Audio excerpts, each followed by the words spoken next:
This is Camp Clash.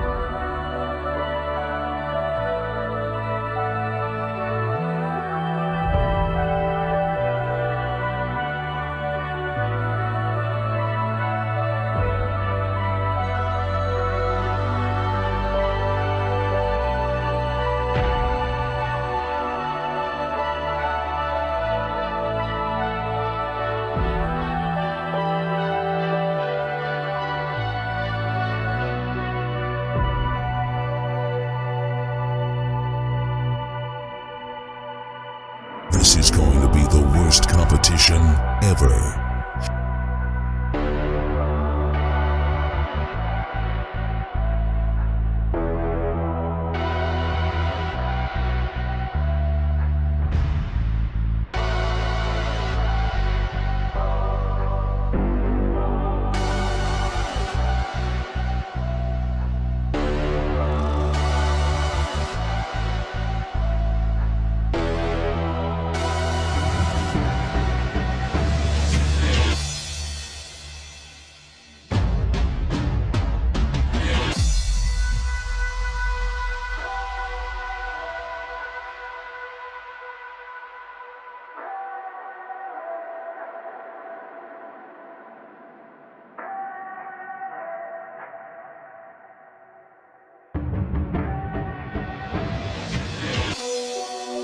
This is Camp Clash.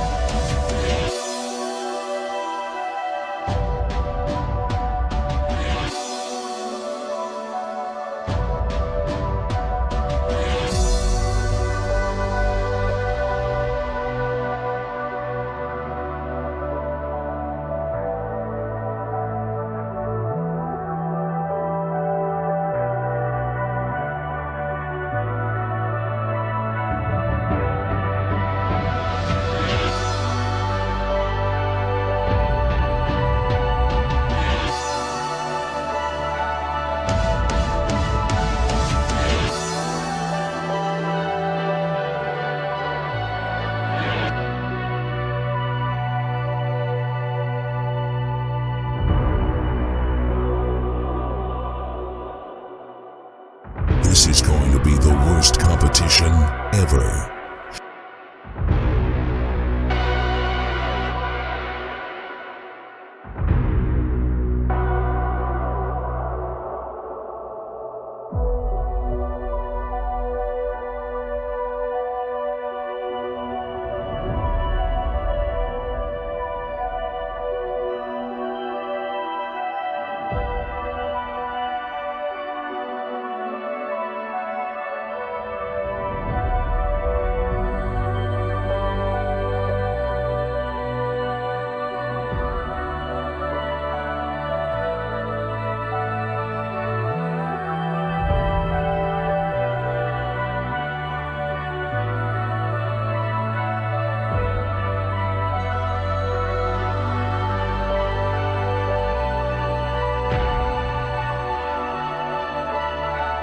This is Camp Clash.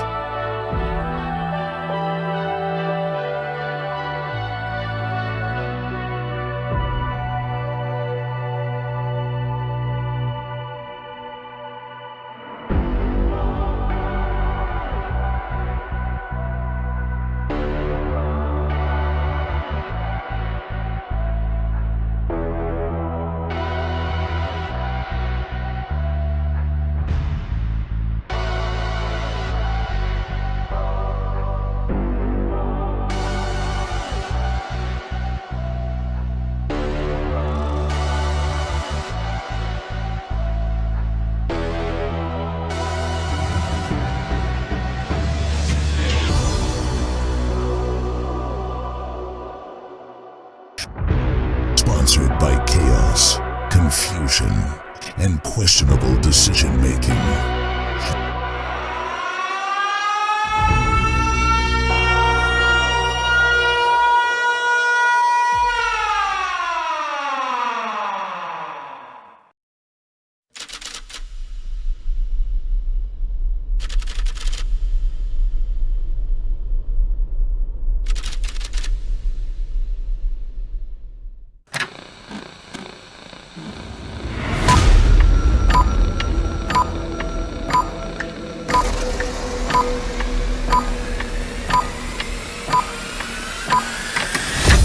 going to your butts. Here we go!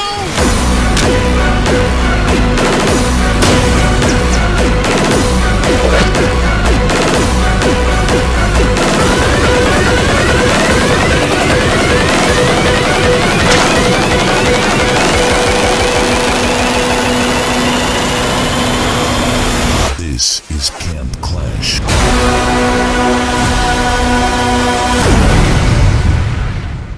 Now, meet your host, Buddha 2 Dope.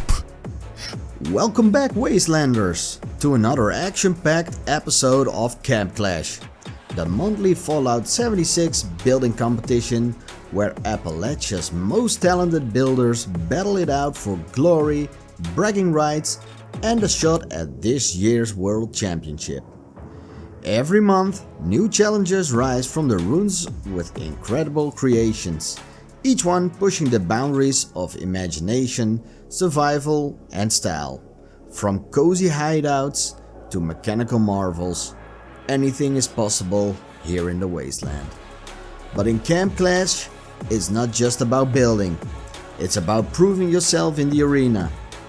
Only the best survive the spotlight, and only the greatest will earn their place in the World Championship lineup.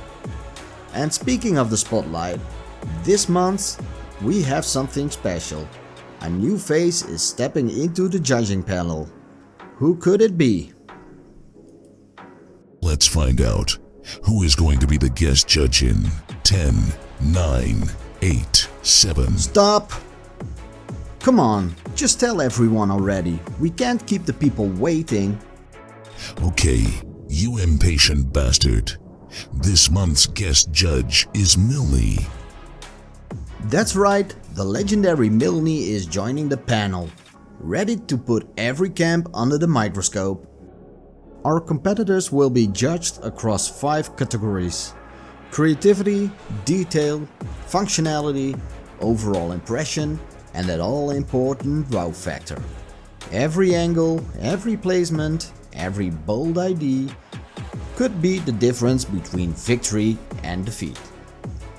So gear up, Wastelanders, because the battle begins now. This is Camp Clash. And now it's time for Cowan, baby. We've got something really special from Cowan. This is immersion at its finest. A build that doesn't just place you in the world, it pulls you into it. The second you step inside, you stop thinking about camp pieces and prefabs, and you start believing in the space as if it was carved out of the Fallout universe itself. Now on approach, it doesn't immediately scream camp, and that's the point. Cowan has cleverly disguised this build, blending it into the cave surroundings so naturally that you could walk by and not even notice it at first. The terrain isn't just a backdrop here, it's the canvas, and the way he's worked the structure into that canvas is masterclass level. Here's the genius move. Cowan used prefabs in a way that completely fooled me. Normally you spot a prefab from a mile away, but here he takes it, merged it, and positioned it so that it looks like the cave was naturally sealed up. Then, on top of that, he's layered grass roofs to blend with the environment. And honestly, it's convincing. Like, really convincing. For a moment I thought the cave had just always been that way. That's when you know you're looking at a builder who understands immersion. Step inside and the first thing that hits you is the lighting. And I have to say, this might be some of the best lighting work I've seen in a cave build. It's not too bright, it's not too dark, it's balanced to highlight exactly what matters. And what matters here is the roaring water. The way the lights catch the spray, the shimmer of the surface, it makes the environment feel alive. You don't just see a cave, you feel the damp chill of it. You hear that waterfall, you sense the height of being underground. That's immersion. Now here's something interesting.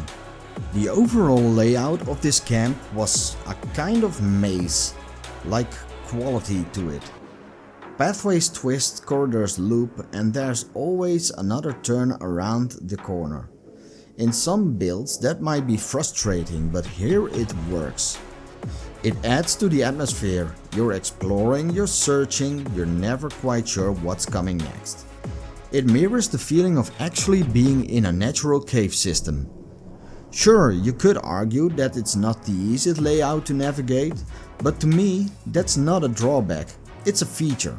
Because the more I wander, the more invested I feel in the environment Cowan's created. And it's the little details that keep it engaging. A lantern tucked just far enough back to cast long shadows. Furniture placed sparingly and if salvaged and dragged into this hidden hideout. Even the choice of materials, wood, stone, natural textures. They're all reinforce the illusion that this isn't just a camp. It's a home carved out of necessity. It's not cluttered, it's not trying to be flashy, it's trying to be real. And the fallout, that realism is gold. So what we've got here is Cowan at the top of their game. A builder who understands not just how to place pieces, but how to create worlds. From the prefab trickery to the grass roofs, from the perfect lighting to the maze-like intrigue, this camp doesn't just look good, it feels authentic. And that's why I call it immersion at its finest. Come, look what the Akiraas had built for us. Alright camp fans, this is what I'd call the pinnacle of merging. And trust me, once you see it, you'll understand why. From the moment you approach, you feel something different. The camp doesn't look like it's been dropped into the world. It looks like it's always been there. That's the mark of merging done right. Every joint, every transition, every piece fits as if it was meant to exist. Let's talk about that houseboat, because it's the heart of the build. Now normally when you see prefab structures, they feel obvious, like shortcuts. But here, the way it's decorated, the way it's merged with everything around it, you forget you're even looking at prefabs at all. And I'll be honest, this is coming from someone who doesn't usually enjoy working with prefabs. But this time, they've been elevated into something beyond recognition. They're no longer prefabs, they're building blocks of art. The interior of the boat is carefully dressed, nothing wasted, no clutter for the sake of clutter.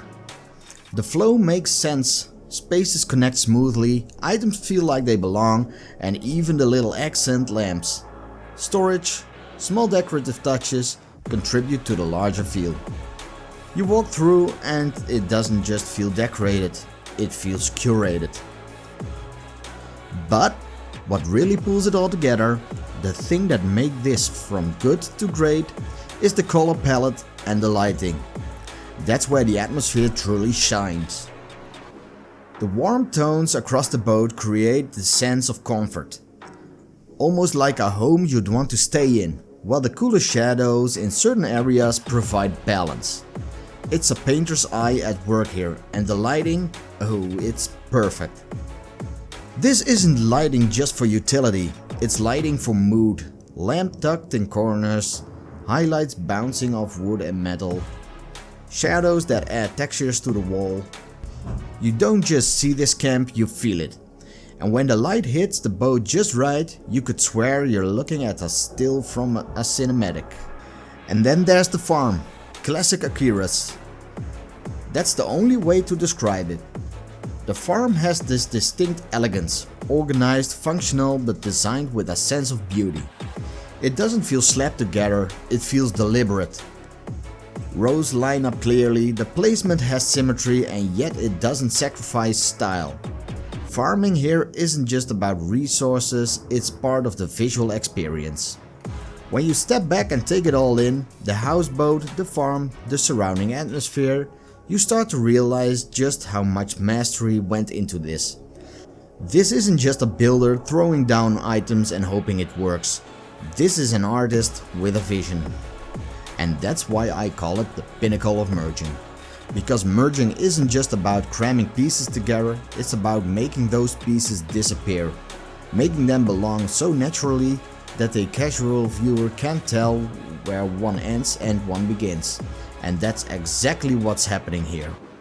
Every choice, the seamless use of prefabs, the mastery of color, the cinematic lighting, the refined farm design, it all points to someone who knows their craft inside and out. So yes, when I say this camp is incredible, I mean it. It's not just one of the cleanest uses of merging I've seen, it's a reminder of how far creative building in Fallout 76 has come. Next up is Alex P.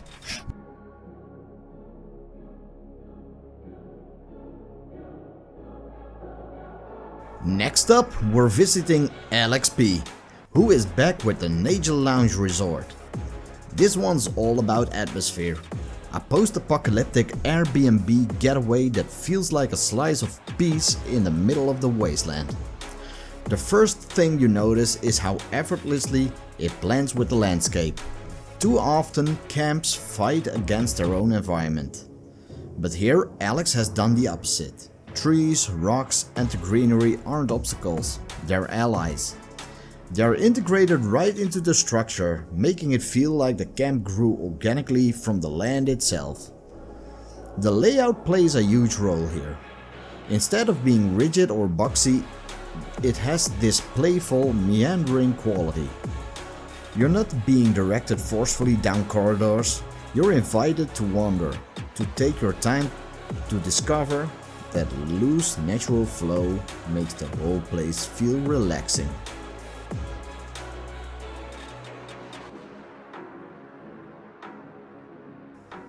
As you move through, you start to appreciate the restraint on display. It would have been easy to overcrowd this space with decorations, but Alex has left breathing room. That negative space lets you focus on the details without ever feeling overwhelmed. This is uncluttered, but not empty, a hard balance to strike. Lighting ties everything together. Instead of a harsh or flashy choices, Alex used subtle glows that create warmth. The camp feels soft, inviting, almost like a lounge you genuinely want to spend time in. I can't say the same about your camps, Buddha. Those are lousy.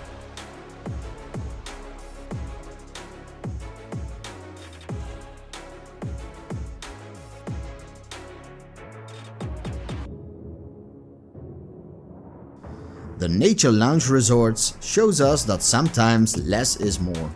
With clever use of the environment, a playful layout, subtle lighting and a strong sense of vibe, Alex has once again proven why his camp belongs in this conversation. A tranquil haven in the wasteland built to the Alex P standard. Now let's be fair. Is this the most ambitious camp Alex has ever built? I'd say no. We've seen him push limits with massive builds and jaw-dropping technical tricks. Compared to those, this one's more subdued. But that doesn't make it any less impressive. What it lacks in flash, it makes up for in comfort. It's consistent, it's polished, and it absolutely holds up to the Alex P standard. So here's the thing. The Nature Lounge Resort isn't trying to be the loudest camp in the room, it's not screaming for attention, instead it whispers. And sometimes that whisper is even more powerful. With its integration into the environment, its playful layout, its thoughtful restraint, and its warm inviting lighting, this camp delivers something rare in Fallout 76. Peace. It's a build that feels like home, and honestly, in the middle of a wasteland full of super mutant and scorched beasts, who doesn't need a little slice of peace now and then?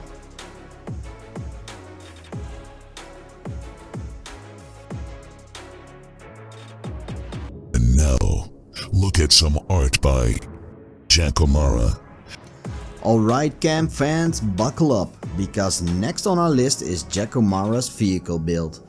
And wow, this one is pure chaos in the best way possible. From the moment you see it, you know it just isn't a vehicle. It's a statement, a post-apocalyptic masterpiece that screams creativity, style and absolute audacity. Let's start with the basics. The first thing you notice is the silhouette. Aggressive, powerful and imposing. Every angle tells you this vehicle means business. The proportions are bold, the details are sharp and even from a distance it commands attention. It's not just a camp prop, it's a centerpiece that draws your eye no matter where you are on the map. Now let's talk about the insane details. Miniguns as wheel caps. Yes, you heard that right, miniguns as wheel caps. Conduit pipes repurposed as gun barrels. The ingenuity here is just wild. These aren't just show, they give the vehicle a character, a feeling like it could actually tear across the wasteland, weapon spinning, unstoppable. But it's not only about the gimmicks. Look closer and you'll see layers of texture. Metal plating, rugged edges and carefully chosen materials that add weight and realism. Every piece contributes to the narrative. A scavenged deadly machine built for survival, and that's what makes Jackomara's style so iconic. He doesn't just build, he tells a story.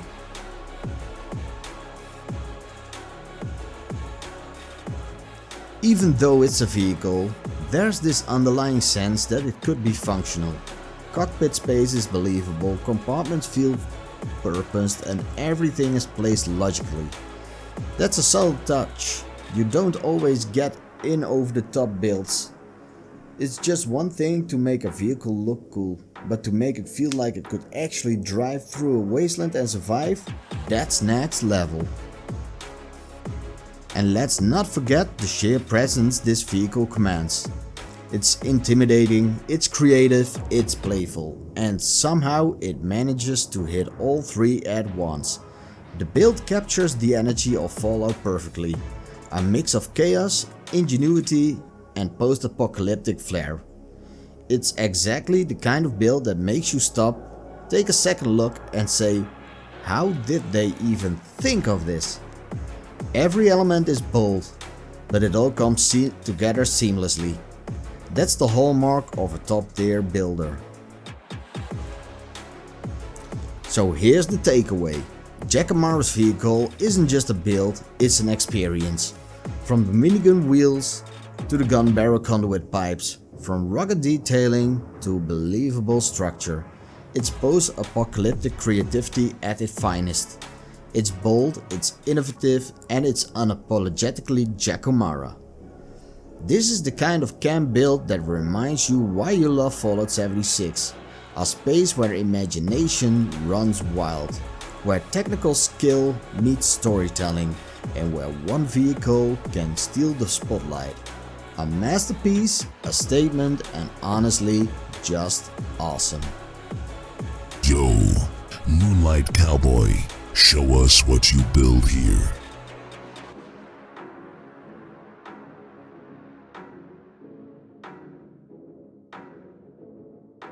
Alright camp fans, next up we've got Moonlight Cowboy. Back with a tiny house build that's small in size but huge in creativity. And honestly, this is the kind of build that makes you step back and say, wow. Every inch matters here. Moonlight has taken the tiny house concept and pushed it to the max. Functional, stylish, and classic Moonlight precision. First impressions. At a glance it looks modest, compact, neat, almost unassuming. But that's the beauty of it. This isn't a sprawling base, it's a focused, intentional structure. Every piece is placed with purpose. The proportions are clean, the angles are sharp, and nothing feels wasted. And in a game where bigger often seems better, this tiny build proves that sometimes less is way more. Now step inside and this is where it gets really impressive. Despite the tiny footprint, every inch has been thought through. The layers flows naturally, spaces connect logically, nothing feels cramped, and every piece of furniture or decoration feels intentional. It's a full home experience in a fraction of the space, and that's classic Moonlight skill. From storage placement to seating areas, it all fits perfectly. You can move through the house without bumping into anything awkward. It feels compact but not restrictive, cozy but not cramped. That's hard to pull off in a tiny structure, and yet Moonlight nails it. And the decoration is top notch. Every detail adds personality. Rugs, lighting, shelves, small props, all of it feels lived in. There's style without clutter, charm without chaos, and even though it's tiny, it feels complete. This is where Moonlight really shines. He makes a build feel like a full immersive home. You expect compromise in a build this size, but instead you get efficiency and style.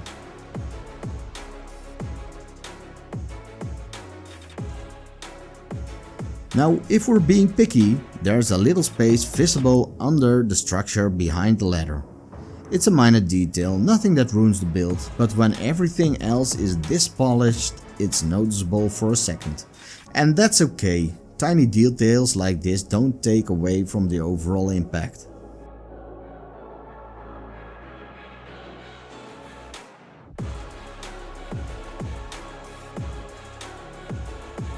Ultimately, this tiny house is a lesson in efficiency, creativity, and smart design. Moonlight Cowboy has taken a small footprint, turned it into an S-tier living space that's functional, stylish, and full of personality. From the exterior proportions to the interior flow, from the clever decoration to the signature Moonlight polish, it's a tiny structure with a huge impression. Sometimes it's not about size, it's about making every inch count, and this build proved that in spades.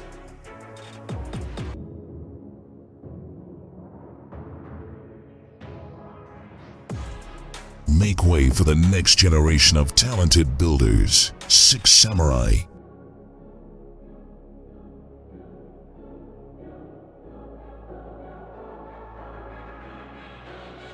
Zombie Derf.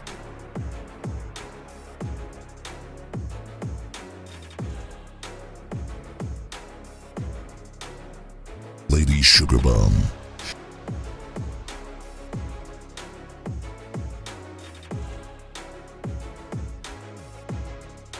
Nuka Nurse.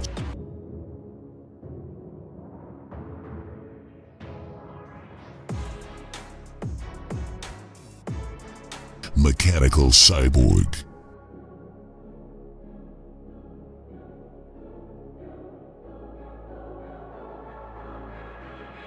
Wastelanders, what a month it's been in Camp Clash. The builders have truly outdone themselves. From towering fortresses to intricate hideouts, every camp has pushed the limits of creativity, detail, and sheer ambition. We've seen ingenuity, we've seen risk-taking, and most importantly, we've seen the heart of Appalachia in every build. As the dust settles and the final votes are tallied, tensions are high. Every scrap of wood, every trap, every clever corner could make the difference between victory and defeat. The stage is set, and soon one builder will rise above the rest. Wastelanders, the stage is set, the votes are in, and the moment you've all been waiting for is finally here. Who will rise? Who will claim the glory, and who will leave the wasteland wishing they had tried harder? Get ready, because it is time to reveal this month's Camp Clash winner. Who is going to be this month's winner? Stop!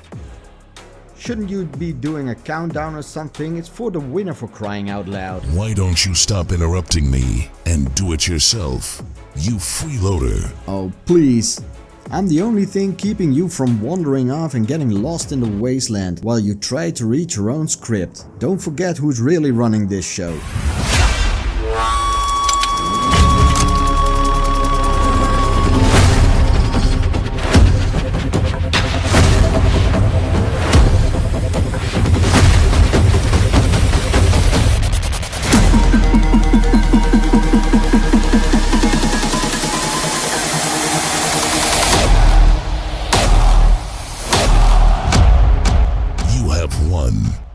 Jackomara.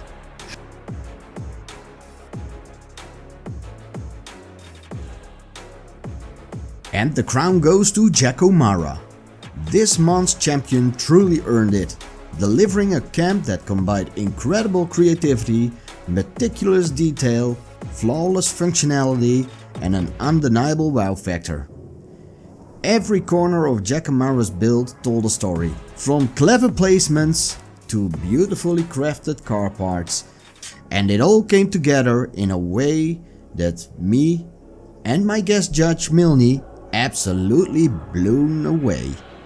There's no doubt this camp set the standard for excellence, proving why Jackomara is at the top of Appalachia's building elite.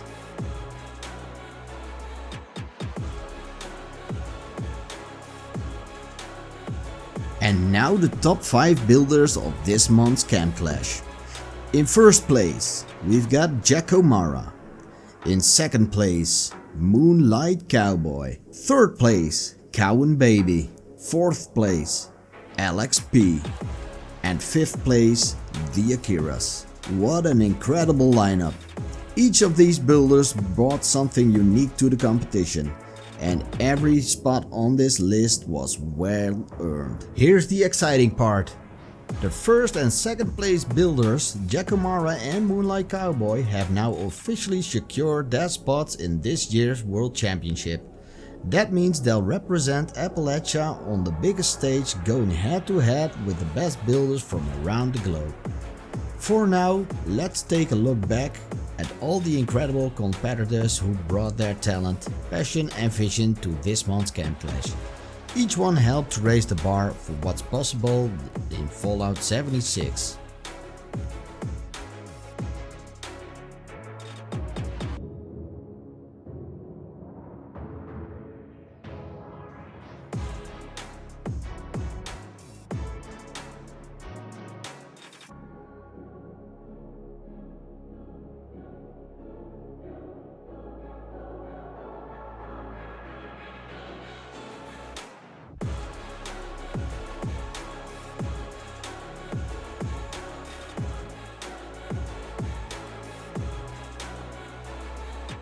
That's it for this month's Camp Clash.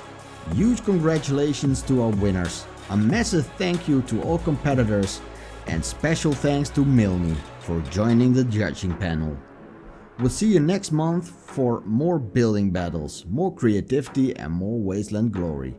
Until then, keep building, keep clashing, and stay legendary. This was a dope camp contest. Think you got what it takes to compete? Join our Discord. Link is in the description. Sponsored by chaos, confusion, and questionable decision making. This is Camp Clash.